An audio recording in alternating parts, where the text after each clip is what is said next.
For further proof, we also decided to compare these new LRO photos with the photos released by JAXA, the Japanese space agency.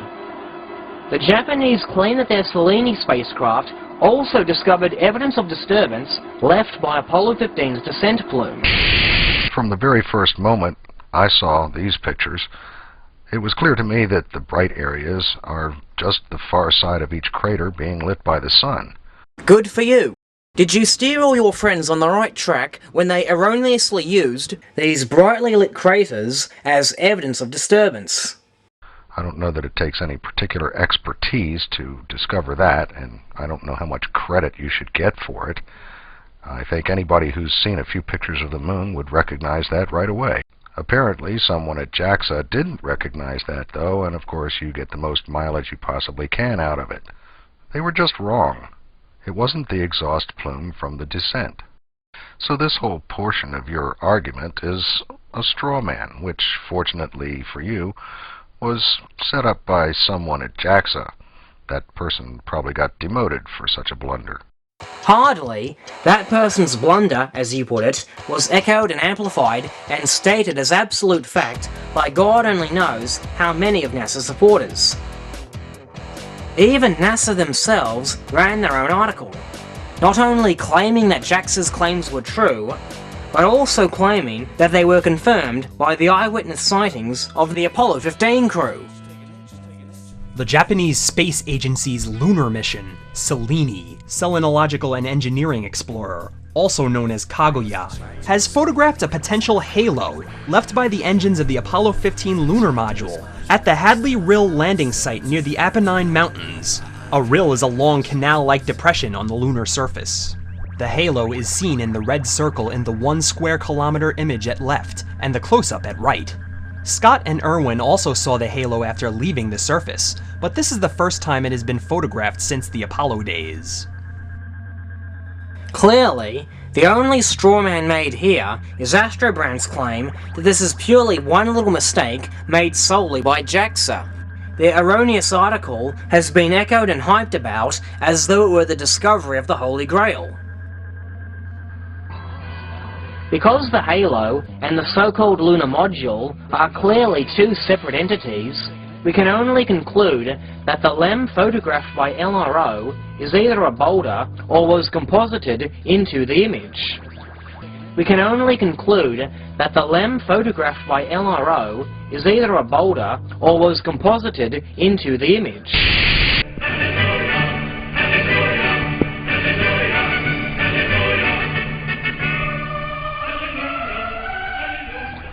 NASA might have had a better case if they photoshopped the LEM here. Well, yee! Here. Jarrah, I think this is about the dumbest thing I've ever heard you say, but then I haven't seen most of your videos. Let's suppose I make a video claiming that air travel is all a hoax, that planes are all fake, and I use this photograph as part of my evidence, saying that jets, if they really existed, should make condensation trails. And I spend 6 minutes engaging in spurious erudition and irrelevant arguments, proving that these can't possibly be condensation trails. So, we can only conclude that the plane photographed by TWA is either a bird or was composited into the image.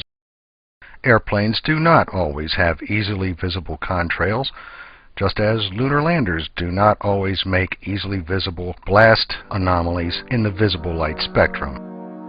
Wow, and here he accuses me of ad hoc and straw man arguments. I shouldn't even bother commenting, but here goes. First of all, whether a lunar module leaves a disturbance or not all comes down to how it landed. We don't find much of a disturbance left by the Lunicod or Surveyor landers because they landed quite differently to Apollo. They used retro rockets to start their descent and then used tiny motors to slow them down. And then they shut off these minuscule jets at about 5 meters above the surface and fell the rest of the way down. That's why there is not much of a disturbance. Page 131 of the Illustrated Encyclopedia of Space Technology says this about Surveyor. The heavy burnout retro engine was cast off, leaving the verniers to complete the descent at a near hover at 13 feet. A freefall from that height without engines was made to minimize soil contamination and disturbances from exhaust gases. Apollo allegedly landed quite differently. It had its main engine running for most of the way down.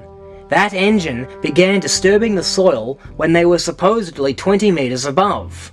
And that same plume remained running even after the footpads touched the surface. Contact. Man. Okay, Houston, the Falcon is on the plane at Hadley.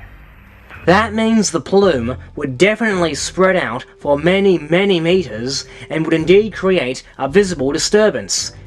There is no way around it. Second, as far as Astrobrandt's airplane hoax analogy goes, it's a very bad analogy. It doesn't even qualify as an analogy.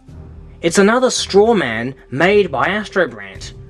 No one ever claimed that those natural water clouds were jet streaks. But JAXA, NASA, and God only knows how many of their followers have claimed this halo to be caused by the engine plume. And they all agree that the plume should and would be visible. But Astrobrandt disputes this.